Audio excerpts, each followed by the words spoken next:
Bismillahirrahmanirrahim. Assalamualaikum warahmatullahi wabarakatuh. Apa kabar teman-teman? Semoga sehat, dalam keberkahan, dan terus semangat di dalam kebaikan. Alhamdulillahirrabbilalamin. Perkenalkan, saya Miftanul Arifin, staf Divisi Komersial YPITB. Senang rasanya Jumat pagi yang pergah ini bisa bertemu dengan teman-teman semuanya. Di edisi Pinjumpa kali ini, kita akan membahas tema yang berkaitan dengan cita-cita. Sebenarnya, apa sih cita-cita teman-teman semuanya? Pasti jawabannya beragam, bukan? Ada yang ingin menjadi pendakwah, penulis, ilmuwan, pengusaha, dan lain sebagainya. Yuk teman-teman, coba kita bahas salah satunya, yaitu pengusaha, di mana ini adalah profesi yang berhubungan dengan dunia entrepreneur atau bisnis. Juga sesuai dengan salah satu tagline sekolah kita, yaitu The Excellent Quranic Leader and Entrepreneur School. Tidak hanya itu saja, kegiatan bisnis juga sudah lama diajarkan oleh Rasulullah Shallallahu Alaihi Wasallam. Dari Rafi bin Hudaij, ia berkata, Rasulullah ditanya, "Wahai Rasulullah, pekerjaan apa yang paling baik?" Beliau menjawab, "Pekerjaan seorang dengan tangannya sendiri dan setiap perniagaan atau bisnis yang baik." Hadis riwayat Ahmad. Teman-teman yang solih dan solihah, jika kita berbicara tentang bisnis, maka memasuki era digital seperti sekarang ini, pilihannya semakin banyak. Tentu ini menjadi peluang sekaligus tantangan tersendiri bagi kita. Hal ini mesti menjadi perhatian ya, khususnya para pebisnis muslim, mengingat jenis dan proses bisnis yang ditawarkan saat ini tidak semuanya sesuai dengan kaidah syariat Islam. Lalu, bagaimana sih caranya agar kita mengetahui bahwa pilihan bisnis yang kita pilih sesuai yang diajarkan Al-Quran dan Sunnah? Sebagai muslim yang baik, landasan yang paling utama di dalam melakukan bisnis adalah halal.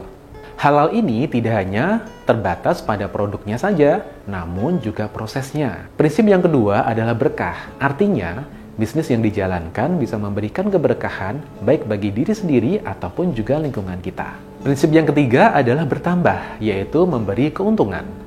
Yuk teman-teman, kita akan bahas satu persatu. Yang pertama adalah halal. Seperti apa sih bisnis yang dikatakan halal itu? Ada 5 unsur larangan yang wajib kita hindari agar bisnis yang kita jalankan bisa menjadi kategori bisnis halal. Yang pertama adalah maisir, artinya perjudian. Bisnis yang kita jalankan tidak boleh ada unsur perjudian ya teman-teman, biar bisnis kita menjadi bisnis yang halal. Yang kedua adalah goror. Goror artinya ketidakjelasan. Saat menjalankan bisnis atau jual beli harus jelas apa yang dijual dan berapa harganya. Contoh bisnis yang mengandung unsur goror adalah jual beli dengan sistem ijon, yaitu membeli hasil pertanian yang tidak jelas kualitas ataupun jumlahnya. Petani diberi uang untuk semua hasil dari perkebunannya, namun dilakukan sebelum panen. Sudah tentu pada saat itu tidak jelas kualitas dan jumlah hasil panennya. Yang ketiga adalah haram. Kita tidak diperkenankan berbisnis pada sesuatu yang jelas-jelas keharamannya. Misalnya nih, usaha peternakan babi, membuat pabrik minuman keras, dan juga usaha haram lainnya. Yang keempat, riba atau bunga. Menurut Said Sabiq, pengertian riba sesuai bahasa Arab adalah aziyadah atau tambahan. Maksudnya adalah tambahan atas modal atau pokok, baik itu sedikit ataupun banyak.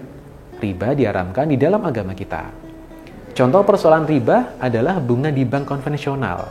Jadi, jika kita mau menabung, wajib ke bank syariah ya teman-teman, agar terhindar dari bunga atau riba. Yang kelima adalah batil. Sebagai seorang muslim, terlarang bagi kita untuk mengambil keuntungan dengan cara yang batil atau tidak adil, seperti dengan menipu misalnya. Nah, biar mudah untuk kita hafal, 5 unsur larangan di dalam berbisnis ini bisa kita singkat dengan kata maghrib ya teman-teman. Jadi, maghrib ini singkatan dari maisir, goror, haram, riba, serta batil. Prinsip yang kedua, seorang muslim di dalam berbisnis adalah berkah. Menurut Imam Al-Ghazali, berkah adalah bertambahnya kebaikan. Keberkahan dapat diartikan sebagai kebaikan yang bertambah. Beberapa keberkahan itu bisa diantaranya, kita merasa tentram karena menjalankan bisnis dengan tidak melanggar syariat. Atau kita merasakan kebahagiaan sebab membantu membuka lapangan kerja dan lain sebagainya. Dengan hanya melakukan bisnis pada yang halal saja, maka insya Allah kita akan mendapatkan berkah. Prinsip yang ketiga, seorang muslim di dalam menjalankan bisnis adalah bertambah. Bertambah itu artinya untung. Karena itulah yang disebut dengan bisnis, yaitu mencari keuntungan. Namun ingat ya teman-teman, bertambah adalah prinsip yang ketiga. Prinsip ini dipakai jika kedua prinsip sebelumnya, yaitu halal dan berkah, sudah dipenuhi. Jadi sebelum melihat apakah bisnis kita menguntungkan atau tidak, kita terlebih dahulu harus melihat apakah bisnis kita sudah halal atau ada nilai keberkahan di dalamnya. 3 prinsip bisnis ini harus diterapkan secara berurutan ya teman-teman. Ingat sekali lagi harus secara berurutan. Pilih jenis bisnis yang halal dan berkah, setelah itu baru pilih yang paling bisa bertambah atau menguntungkan. Biar lebih mudah mengingatnya, kita bisa singkat HABIBI ya teman-teman. Hanya adalah halal, B pertama adalah berkah, dan B kedua adalah bertambah. Jadi, ingat bisnis, ingat HABIBI. Halal, berkah, bertambah. Demikian tema Pinjumpa edisi kali ini. Insya Allah kita akan bahas di lain waktu mengenai tema bisnis lainnya. Alhamdulillahirrabbilalamin. Subhanakallahumma wa bihamdika. Asyhadu alla ilaha illa anta. Astaghfiruka wa atubu ilaik. Tetap semangat di dalam kebaikan. Wassalamualaikum warahmatullahi wabarakatuh.